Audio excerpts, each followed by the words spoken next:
Mari kita satukan hati, kita berdoa bersama-sama. Tuhan, terima kasih pagi hari ini kami bersyukur lagi kepada Tuhan dan menyatakan betapa kami bangga kepada Tuhan yang begitu mengasihi kami, yang memelihara kami, yang melihat kami, yang mendengarkan kami, yang memberikan banyak hal yang terbaik dalam kehidupan kami.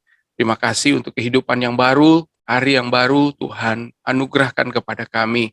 Kami percaya bahwa hari ini adalah hari yang dijadikan Tuhan bagi kami, agar kami bisa bersuka cita di dalam Tuhan. Dan kami bersuka cita pagi hari ini kami menikmati hadirat Tuhan. Dan kami rindu Tuhan juga menikmati kehidupan kami, dan juga khususnya persekutuan kami pada pagi hari ini. Kami tahu lewat persekutuan dan hadirnya Tuhan di tengah-tengah kami, ada berkat, ada kekuatan, ada tuntunan, ada bimbingan, ada kuasa yang akan Tuhan anugerahkan kembali kepada kami, sehingga hari ini kami bisa menikmati dan menjalani kehidupan kami dalam kehendak dan kemenangan Tuhan. Tuhan, kami buka hati kami bagi firman Tuhan. Kami percaya bahwa firman Tuhan adalah makanan rohani bagi kami yang akan menguatkan dan menumbuhkan kami. Dan kami juga percaya bahwa firman Tuhan adalah kuasa Tuhan yang sanggup untuk mengubah kami, yang sanggup untuk mengubah keadaan kami. Kami juga percaya firman Tuhan adalah Tuhan sendiri. Sehingga ketika kami mendengar dan menerima firman Tuhan, ketika kami mengasihi dan siap untuk taat akan firman Tuhan, maka ini bukti kami mengasihi Tuhan. Berfirmanlah, berbicaralah kepada kami Tuhan. Di dalam nama Tuhan Yesus Kristus kami bersyukur dan kami berdoa. Haleluya. Amin. Puji Tuhan. Shalom, selamat pagi Bapak Ibu saudara-saudara sekalian.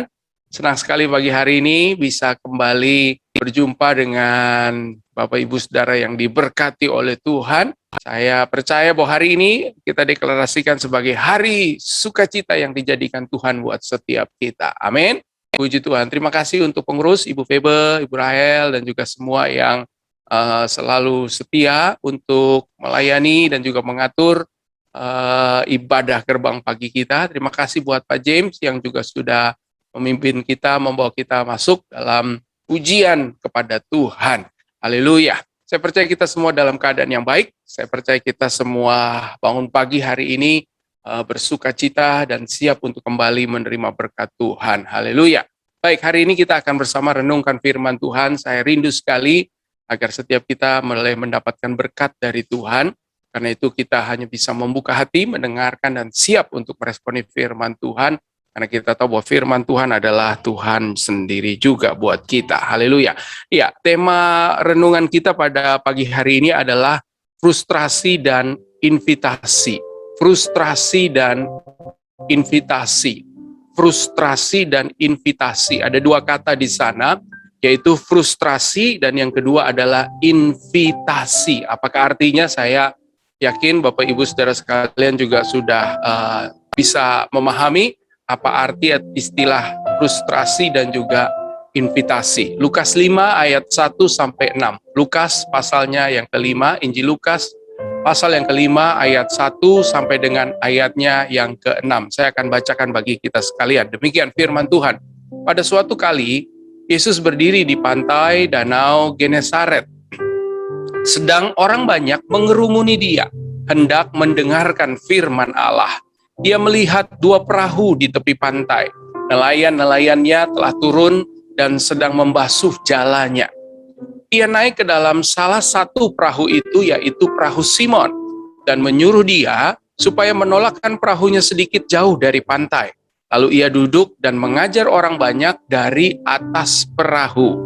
Setelah selesai berbicara, ia berkata kepada Simon, "Bertolaklah ke tempat yang dalam dan tebarkanlah jalamu untuk menangkap ikan." Simon menjawab, "Guru, telah sepanjang malam kami bekerja keras dan kami tidak menangkap apa-apa. Tetapi karena engkau menyuruhnya, aku akan menebarkan jala juga." Dan setelah mereka melakukannya, mereka menangkap sejumlah besar ikan sehingga jala mereka mulai koyak. Nah, Bapak Ibu Saudara, saya percaya bahwa kita sangat familiar dengan konteks ini atau dengan peristiwa ini, dengan cerita ini. Ini menjadi salah satu cerita yang penting, yang menarik, khususnya ketika kita mempelajari seseorang yang bernama Simon Petrus yang kemudian berubah namanya menjadi Petrus. Dia adalah murid Tuhan dan menjadi salah satu murid Tuhan yang sangat dekat dengan Kristus, dan begitu luar biasa anugerah dan proses Tuhan buat Rasul Petrus ini, Bapak Ibu Saudara. Nah, seperti judul yang kita akan bahas bersama-sama, yaitu frustrasi. Apakah frustrasi ini, Bapak Ibu Saudara? Namun sebelum kita membahas ini, pertanyaannya adalah, pernahkah Bapak Ibu mengalami frustrasi? Ya, karena kata frustrasi, keadaan ini keadaan yang mungkin biasa atau bisa kita alami dalam kehidupan sehari-hari. Frustrasi dalam pengertiannya, kalau kita lihat dalam kamus besar atau istilah-istilah umum lainnya, frustrasi itu adalah gejala. Jadi kalau kita sekarang di zaman pandemi ini, gara-gara COVID, kita jadi paham tentang gejala ya, seperti orang COVID itu ada gejalanya, seperti flu, sesak nafas gitu ya, kehilangan penciuman dan lain sebagainya. Itu adalah gejala dari penyakit atau virus COVID. Nah, frustrasi juga adalah gejala, efek atau reaksi atau respon atau kondisi yang muncul. Jadi frustrasi ini muncul karena apa? Karena akibat terhambat, terhalang atau gagalnya dalam mencapai suatu tujuan tertentu. Jadi ketika seseorang terhambat dan terhalang atau gagalnya mencapai satu tujuan tertentu, maka efek yang mungkin timbul, gejala yang mungkin timbul adalah frustrasi. Ya, jadi kita paham bahwa frustrasi ini sesuatu yang bisa muncul, reaksi karena ada sesuatu yang lain atau peristiwa yang lain. Nah, tentu kita memahami bahwa ini merupakan keadaan yang tidak baik, bisa disebutkan sebagai keadaan yang tidak menyenangkan. Dan frustrasi akan menjadi lebih berat dialami oleh seseorang ketika ia tidak mencapai tujuan dari apa yang sebenarnya menjadi keahliannya. Jadi frustrasi aja sudah keadaan yang tidak baik bagi banyak orang. Dan kemudian ketika itu terjadi dalam kehidupan seseorang, dia tidak bisa mencapai tujuannya, terhambat, terhalang, padahal sebetulnya itu merupakan keahliannya, Bapak Ibu Saudara. Nah, ini menjadi frustrasi yang lebih berat. Saya yakin kita memahami tentang hal ini.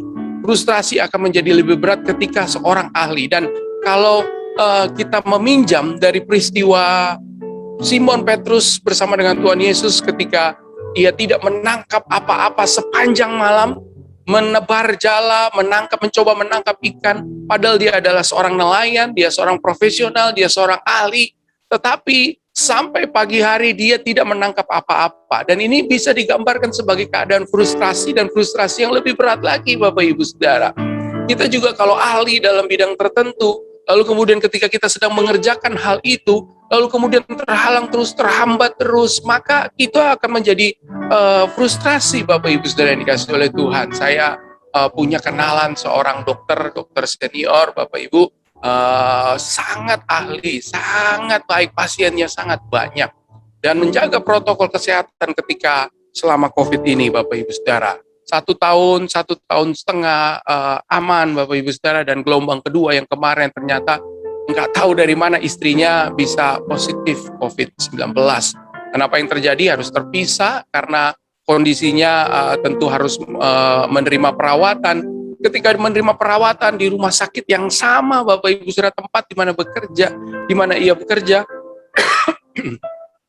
tapi dia tidak bisa menyentuh istrinya, tidak bisa menangani istrinya. Dan apa yang terjadi? Nggak lama setelah istrinya dinyatakan positif, lalu kemudian dirawat, yang terjadi adalah istrinya meninggal dunia, Bapak Ibu Saudara. Dan saya yakin ini juga merupakan frustrasi yang menjadi sebuah stres, sebuah depresi yang meningkat. Kenapa? Karena dia adalah seorang dokter yang biasa menangani sebuah kasus. Dan kita bisa melihat bahwa COVID ini sudah berlangsung tidak sejak awal, tetapi sudah cukup lama, dan harusnya mengerti bagaimana penanganannya dan lain sebagainya. Dia juga tentu tahu apa yang menjadi keadaan melatar belakang kesehatan istrinya, tetapi nggak bisa berbuat apa-apa sehingga dipanggil Tuhan. Walaupun di satu sisi mengerti dan memahami ini kedaulatan Tuhan dan lain sebagainya, tetapi ketika mengalaminya, saya percaya inilah keadaan yang tidak baik buat orang tersebut atau juga mungkin dalam kehidupan kita. Nah, Bapak Ibu Saudara yang dikasihi oleh Tuhan, Simon sudah mencoba untuk menjala ikan sepanjang malam.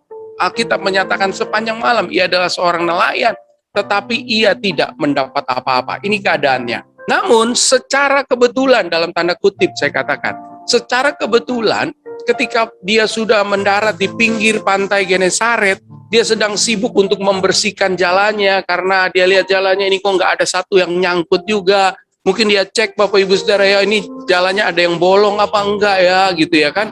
Dia periksa-periksa jalannya, dia periksa-periksa, dia bersihin lagi. Mungkin dia sambil bilang, aduh gimana ini hari ini nggak dapat apa-apa. Dia mulai sibuk dengan masalahnya, dia sibuk dengan jalannya, dia sibuk mungkin dengan berpikir apa yang harus dihadapin sepanjang hari ini.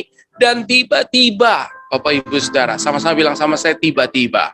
Tiba-tiba di sisi yang lain, di area yang sama, tetapi di sisi yang berbeda, ada Tuhan Yesus yang sedang menyampaikan firman Tuhan, dan banyak orang sedang mengerumuni dia. Jadi sebetulnya situasinya adalah Simon lagi sibuk sendiri, dan Tuhan Yesus sebetulnya juga sedang sibuk. Kenapa? Karena orang banyak sudah mulai mengikuti dia, dan dia perlu untuk menyampaikan firman Tuhan kepada lebih banyak orang lain. Orang lain lagi, Bapak Ibu Saudara. Dan dia melihat di situ ada dua perahu. Ada dua perahu, dan secara kebetulan, secara tiba-tiba, menurut saya bahkan secara menakjubkan, bahkan menurut saya secara tidak masuk akal, dia memilih perahunya Simon, Bapak Ibu Saudara. Apa yang diperlukan dari Tuhan Yesus dari perahu Simon? Yang dibutuhkan adalah karena orang lebih banyak dan Tuhan Yesus ingin menggunakan teknik untuk menyampaikan suara lebih luas lagi, lebih banyak orang lagi dengan menggunakan teknik alam, Bapak Ibu Saudara. Karena teknik alam yang memang diciptakan oleh Tuhan Yesus sendiri, akustik yang Tuhan Yesus buat sendiri, dia gunakan udara dari pinggir angin dari danau Genesaret supaya anginnya itu bisa membawa gelombang suaranya kepada orang lebih banyak lagi, dan supaya ia lebih fokus terlihat dari kejauhan, dia naik ke perahunya Simon, Bapak Ibu Saudara. Dan ini kebetulan, kenapa? Karena tentu Simon lagi sibuk membasuh jala, sedang bersih-bersih, mungkin karena sepanjang malam gak ada, pagi lagi beres-beres. Tiba-tiba Tuhan Yesus datang di atas perahu Simon dan memakai perahu Simon untuk menyampaikan kabar Injil, pemberitaan firman Tuhan. Nah, Bapak Ibu Saudara yang dikasih oleh Tuhan, saya yakin Simon pasti terkejut, Bapak Ibu Saudara, ya kan? Kalau kita lagi sibuk-sibuk seperti Simon begitu, tiba-tiba ada orang yang naik, dan bukan hanya orang naik, orang banyak tiba-tiba nyamperin gitu. Ini ada apa nih? Ada apa kan gitu kan ya Bapak Ibu Saudara? Ini berarti sebuah kejutan buat kita. Nah, Bapak Ibu Saudara yang dikasih oleh Tuhan, ternyata cara Tuhan seperti itu. Tadi saya katakan secara kebetulan, Simon mendapatkan sebuah kejutan, Bapak Ibu Saudara. Tiba-tiba ada orang yang datang, yaitu Tuhan Yesus, dan orang banyak juga mengikuti. Dan akhirnya saya percaya situasinya adalah dia juga mendengarkan apa yang disampaikan oleh Tuhan Yesus, perkataan firman, berita yang disampaikan. Dia mendengarkan, Bapak Ibu Saudara yang dikasih oleh Tuhan. Dan saya sangat meyakini bahwa Tuhan itu senang terhadap kejutan. Sama-sama bilang sama saya, kejutan. Jadi di sisi Simon mendapatkan kejutan. Tetapi kalau kita melihat cara kerja Tuhan, ternyata cara kerja Tuhan adalah penuh dengan kejutan, Bapak Ibu Saudara. Penuh dengan surprise. Dalam kehidupan kita melihat bahwa Tuhan itu bekerja secara mengejutkan buat kita. Betul nggak Bapak Ibu Saudara? Iya kan? Alkitab mengatakan apa yang tidak kita pernah pikirkan sebelumnya, itu yang disediakan Tuhan. Berarti itu kan mengejutkan, Bapak Ibu Saudara. Baik yang kesannya baik dan positif, dan juga kesannya tidak baik. Siapa yang sangka selama hampir 2 tahun ini, Bapak Ibu Saudara, kita tidak bisa pergi ke gereja untuk merayakan Natal. Ada penyakit, ada virus yang bernama COVID-19, dan ini mengejutkan buat kita. Betul nggak? Ada kejadian-kejadian peristiwa yang kita coba hindari, tetapi ternyata mengejutkan kita juga. Saya ketika kena COVID juga positif, walaupun begini-begini Bapak Ibu Saudara, kaget juga, surprise juga, takut juga Bapak Ibu Saudara. Ini kejutan buat saya. Dan saya percaya Tuhan juga bekerja secara mengejutkan buat setiap kita. Berkat Tuhan, mujizat Tuhan, tanda-tanda penyertaan Tuhan, itu seringkali terjadi secara kejutan buat setiap kita. Yang setuju bilang amin. Betul? Tuhan itu berlaku kejutan. Tiba-tiba saja ada pertolongan Tuhan. Tiba-tiba saja ada berkat Tuhan. Tiba-tiba saja pintu terbuka. Saya yakin kalau kita mau bersaksi, banyak sekali peristiwa tiba-tiba yang datang dalam kehidupan kita. Itulah cara Tuhan. Dan ini juga yang terjadi kepada Simon, Bapak Ibu Saudara. Dan yang terjadi kepada Simon, Bapak Ibu Saudara, ada 2 perahu di sana, tetapi kenapa dia memilih perahunya Simon? Dan ini merupakan sesuatu yang tidak masuk akal. Dan cara Tuhan ternyata bukan hanya sekedar melakukan kejutan-kejutan buat kita, tetapi Tuhan ketika memilih, ketika memakai sesuatu, itu seringkali tidak masuk akal. Sama-sama bilang sama saya, tidak masuk akal. Sama-sama bilang sama saya, nggak masuk akal. Belum semuanya nih. Sama-sama bilang sama saya, nggak masuk akal. Betul ya? Cara Tuhan memilih itu kadang-kadang nggak masuk akal. Mungkin Bapak Ibu Saudara lihat saya lalu kemudian tanya, maksudnya apa nggak masuk akal gitu? Contoh sederhananya adalah gampang Bapak Ibu Saudara. Pagi hari ini mungkin ada yang sudah kita lakukan dan sebagian besar kita pasti sudah melakukan. Bangun pagi kita pasti ke kaca, ke cermin, betul nggak? Nah, waktu kita lihat cermin Bapak Ibu Saudara, kita lihat ada orang di cermin itu, kita bilang ini cara Tuhan nggak masuk akal ini untuk pakai setiap kita, untuk memilih kita. Betul nggak Bapak Ibu Saudara? Ya kan? Waktu kita lihat muka kita gitu ya kan, udah gigi nggak rata, gitu ya kan, udah hidung miring, gitu. Lalu kemudian rambut udah mulai habis, Bapak Ibu Saudara. Lalu kemudian gigi udah nggak ada, gitu ya kan, udah ompong. Nah, Bapak Ibu Saudara, kita melihat diri kita lalu kemudian bilang, tapi Tuhan masih pakai kita, Tuhan masih berkati kita, Tuhan masih izinkan kita untuk melakukan sesuatu. Kita bilang nggak masuk akal. Kalau Tuhan izinkan saya untuk jadi berkat, Tuhan izinkan saya bisa melayani, Tuhan izinkan saya sudah sebegini jauh. Ini nggak masuk akal Bapak Ibu Saudara, betul nggak? Cara Tuhan itu ternyata memilih tidak masuk akal. Kalau saya lihat muka saya sendiri, saya tadi pagi saya mikir, iya ya, nggak masuk akal nih Tuhan pakai saya gitu ya kan. Mungkin Bapak Ibu Saudara bilang sama saya, tapi kan Pak Guntur memang sudah lama jadi pendeta, kayaknya sudah bisa, mampu dan lain sebagainya. Saya bilang Bapak Ibu Saudara nggak tahu siapa saya paling tahu siapa saya gitu ya kan. Sehingga saya tahu betul siapa saya tahu kelakuan saya tahu apa isi hati saya Bapak Ibu Saudara. Dan saya cuma bisa berpikir kalau Tuhan tuh masih sertai, Tuhan masih berkati, Tuhan masih pakai, Tuhan izinkan saya untuk dipakai dalam pekerjaan Tuhan. Itu tidak masuk akal buat saya. Betul nggak Bapak Ibu Saudara? Nah, balik lagi situasinya. Tuhan pasti tahu bahwa Simon sedang frustrasi, ya kan? Tapi yang kedua, situasinya bukan sekedar Tuhan tahu Simon sedang frustrasi, karena meskipun Tuhan sedang sibuk untuk menyampaikan firman Tuhan dan melayani orang banyak, menyampaikan pesan, kabar, Injil, tetapi Tuhan pasti lihat Simon. Kenapa? Karena dia memilih perahunya Simon, dia menghampiri Simon Bapak Ibu Saudara. Dan dia tahu pasti orang ini lagi frustrasi. Kan orang kalau frustrasi itu ketahuan tanda-tandanya, betul nggak Bapak Ibu Saudara? Bengong sendiri gitu ya kan? Mungkin mukanya cemberut, mungkin lagi menggerutu, mungkin dari gesturnya kelihatan. Kita bisa lihat kok orang kalau lagi frustrasi, betul nggak Bapak Ibu Saudara? Jadi kita ngaca diri sendiri, kita cek nih kita lagi frustrasi apa enggak gitu ya kan? Nah, Tuhan pasti tahu situasinya. Dan yang kedua situasinya tuh Simon nggak peduli terhadap situasi sekitar. Karena gini Bapak Ibu Saudara, dia sibuk dengan membasuh jalannya, jadi dia jalannya lagi dibersih-bersihin gitu ya, jalannya lagi dibersih-bersihin, dan dia tidak ngeh kalau di sekitarnya itu ada kerumunan orang yang sedang mendengarkan firman Allah. Dan ketika Tuhan Yesus menyampaikan firman Allah, orang bisa banyak mendengarkan dia, itu berarti sesuatu yang luar biasa. Kenapa luar biasa? Karena memang Tuhan Yesus itu kalau khotbah, saya percaya khotbahnya itu pasti luar biasa. Betul nggak Bapak Ibu Saudara? Kalau ada pengkhotbah yang sampai hari ini masih ada, kalau Tuhan Yesus masih hidup, maka Tuhan Yesus itu pasti akan menjadi pengkhotbah nomor 1 yang paling hebat. Betul nggak Bapak Ibu Saudara? Iya kan? Orang banyak bisa mendengarkan dia. Kenapa kalau Tuhan Yesus khotbah, dia pasti akan menjadi pengkhotbah yang luar biasa, favorit, terhebat, termantap, dan lain sebagainya. Ya karena dia adalah Sang Firman yang menyampaikan firman. Betul nggak Bapak Ibu Saudara? Sang Firman yang menyampaikan firman, itu pasti dahsyat dan luar biasa. Dan orang banyak sedang mendengarkan Tuhan Yesus, tetapi Simon sedang sibuk untuk membersihkan jalannya. Nah, orang frustrasi cirinya seperti itu. Biasanya nggak peduli dan nggak memperhatikan lingkungannya. Kalau kita sedang ada masalah, kalau kita lagi stres dengan masalah kita tuh nggak peduli dengan keadaan orang lain, Bapak Ibu Saudara. Padahal di sisi yang lain ada Tuhan yang sedang bekerja. Kita nggak sadar bahwa ternyata Tuhan sedang bekerja terhadap sekitarnya. Hanya kita nggak aware, hanya kita nggak memperhatikan, hanya kita sibuk Bapak Ibu Saudara. Waktu kita stres dengan keadaan kita, ternyata masih ada ibadah, masih ada persekutuan, Tuhan masih berbicara. Kita masih bisa dengarkan khotbah, kita masih bisa dengarkan firman Tuhan.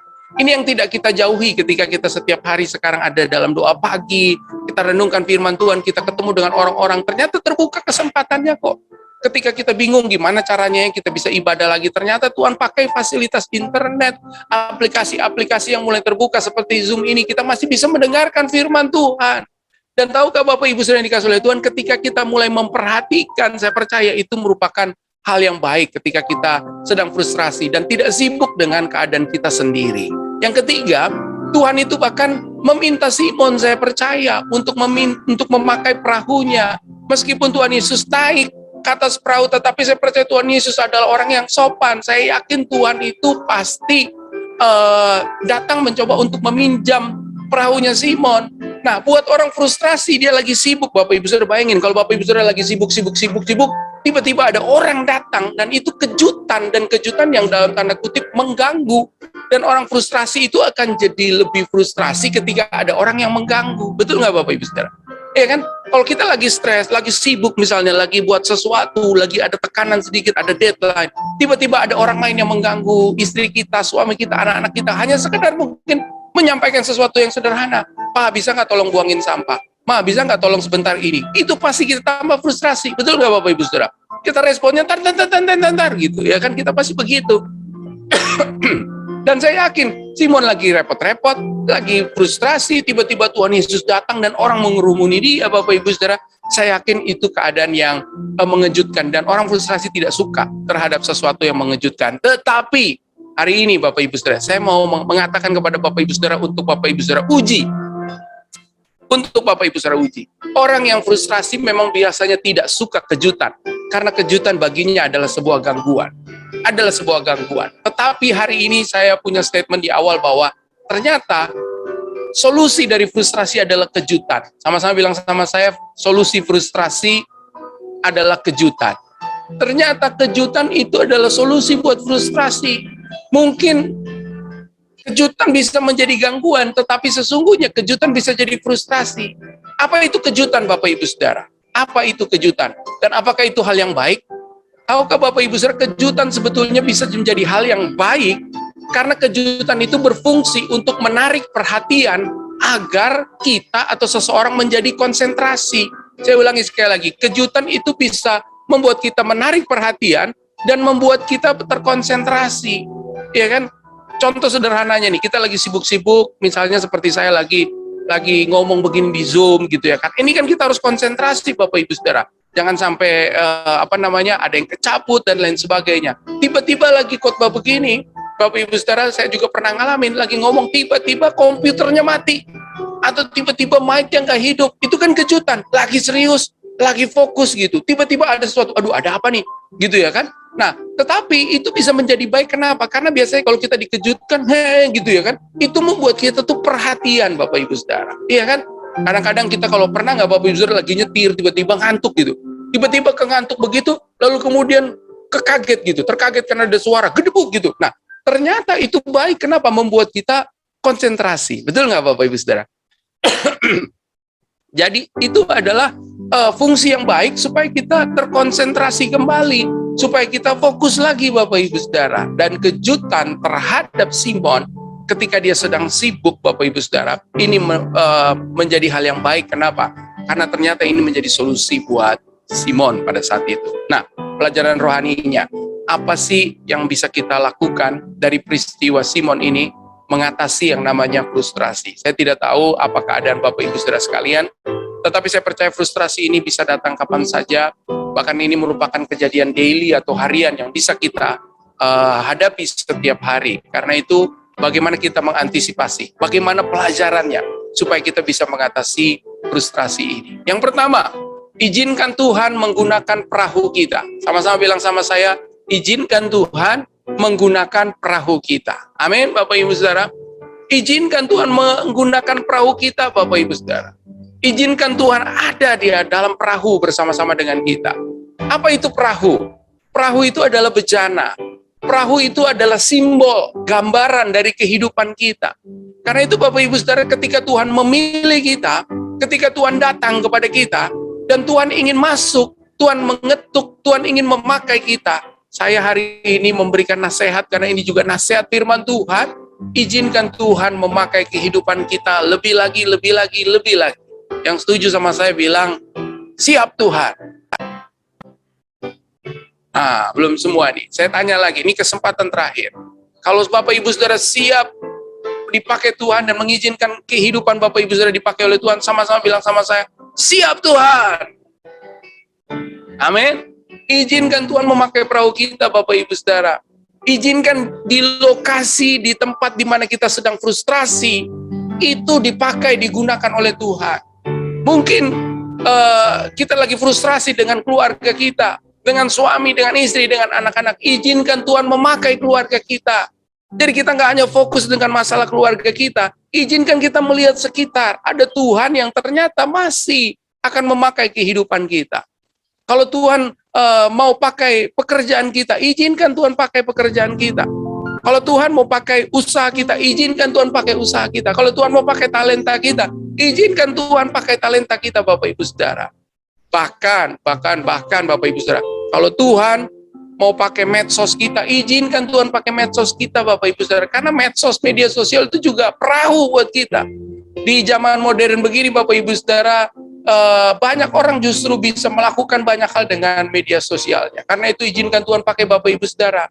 Sama seperti Simon, Tuhan mau pakai jalannya, Tuhan mau pakai perahunya, Bapak Ibu Saudara. Karena itu izinkan juga kita untuk memakai. Tahukah Bapak Ibu Saudara, di media sosial ada banyak orang yang melakukan hal-hal yang negatif, yang buruk. Tetapi kita bisa pakai itu untuk bersaksi, untuk memberitakan Injil, untuk bisa menjadi berkat. Jangan pakai media sosial kita untuk hal-hal yang sia-sia.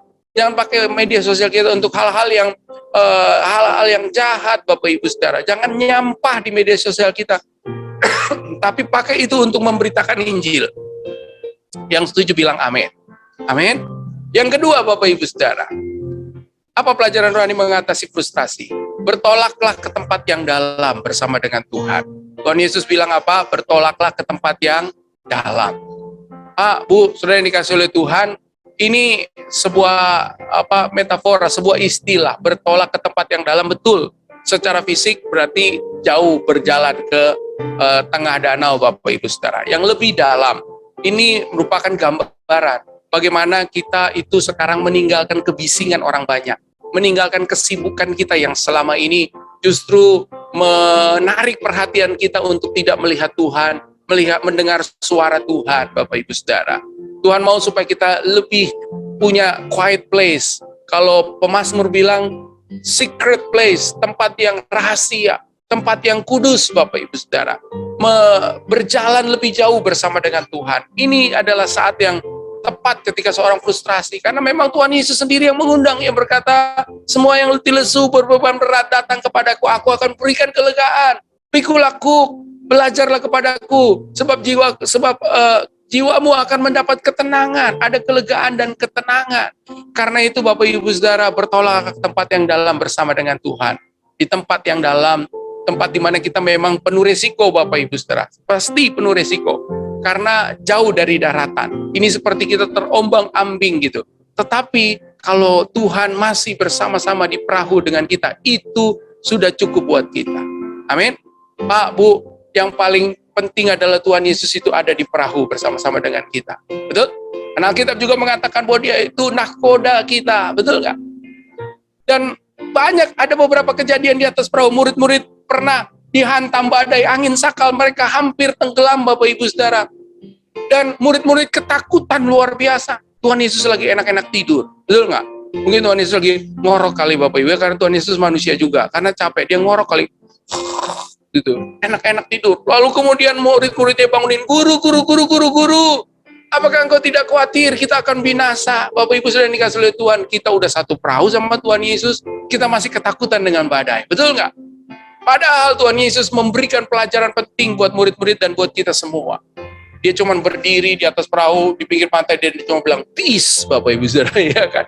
Tenanglah. Dan danau seketika tenang, Bapak Ibu Saudara. Ini orang hebat, bukan orang hebat karena dia Tuhan. Alam dia yang kendalikan. Dia cuma bilang dengan santai, peace, Bapak Ibu Saudara. Ya kan? Tenang semuanya. Murid-murid kurang ajar, Bapak Ibu Saudara. Ketika Tuhan Yesus ada di Taman Getsemani, tiduran terus mereka. Berapa kali, tidak sanggupkan kau berjaga-jaga selama 1 jam saja. Kita mencatat 2 kali atau 3 kali murid-murid tertidur. Jangan-jangan tuh Simon balas dendam. Waktu gue ketakutan lu tidur gantian. Waktu lu takut gue tidur.